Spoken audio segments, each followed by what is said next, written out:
Griezmann বার্সাতে আসছেন গত বছরের শেষ ভাগ জুড়ে এমন গুঞ্জন জোরে সোরেই উঠেছিল। শেষ পর্যন্ত অ্যাটলেটিকো মাদ্রিদ ছেড়ে বার্সাতে আসেনি আন্তোয়ান গ্রিজম্যান। আশি করেও তার বার্সাতে না আসায় কিছুটা ক্ষুব্ধ কাতালান সমর্থকরা। লা লিগার মহা গুরুত্বপূর্ণ ম্যাচে ন্যু ক্যাম্পে বার্সার মুখোমুখি হবে অ্যাটলেটিকো। গ্রিজম্যানের দিকে যে বিশেষ নজর থাকবে ন্যু ক্যাম্পের দর্শকদের সেটা বলার অপেক্ষা রাখে না। বার্সা কোচ আর্নেস্তো অবশ্য সমর্থকদের কাছে অনুরোধ করেছেন তারা যেন গ্রিজম্যানকে দুও না দেয়। বার্সাতে আসার গুঞ্জন নিয়ে এক পর্যায়ে মুখ খুলতে বাধ্য হয়েছিলেন গ্রিজম্যান। নিকট ভবিষ্যতে অ্যাটলেটিকো ছাড়ছেন না এমনটা জানিয়েছেন তিনি। অ্যাটলেটিকোর পক্ষ থেকেও এমনটা জানানো হয়েছিল।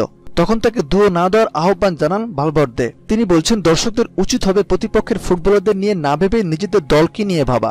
আর্নেস্তো বলছেন আমরা যখন অন্যদের মাঠে যাই তখন দুয়ো শুনতে আমাদের ভালো লাগে না, বেশিরভাগ সময় এটাই হয়। আমি চাই না আমাদের মাঠে এমন কিছু করুক আমাদের সমর্থকরা। গ্রিজম্যানের বার্সাতে না আসা নিয়ে আক্ষেপ নেই ভালভার্দের। তিনি বলছেন প্রত্যেকটা ফুটবলারের নিজের ভবিষ্যৎ নিয়ে সিদ্ধান্ত নেওয়ার অধিকার আছে, ক্লাবেরও অধিকার আছে তাদের ফুটবলারদের রেখে দেওয়ার। গ্রিজম্যান বিশ্বমানের একজন ফুটবলার, সে যে কোনো দলে আসলে সেটা হবে ওই দলের জন্য দারুণ ব্যাপার। তবে তার আসা না আসা নিয়ে খুব একটা ভাবছি না আমি।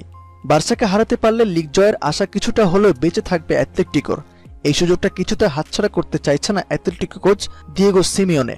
তিনি বলছেন আমাদের লিগ জেতার একটাই সুযোগ আছে, সেটা হচ্ছে বার্সাকে হারিয়ে পয়েন্টের ব্যবধান কমানো। এই ম্যাচের উপর সবকিছু নির্ভর করছে।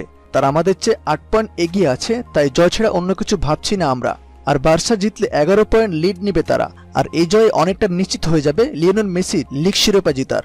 খেলাটি শুরু হবে বাংলাদেশ সময় রাত 12:45 খেলাটি সরাসরি সম্প্রচার করবে সনি 2। খেলা জগতের সর্বশেষ খবর সবার আগে পেতে আমাদের চ্যানেলটি সাবস্ক্রাইব করে পাশে থাকা বেল আইকনটি বাজিয়ে দিন। ধন্যবাদ।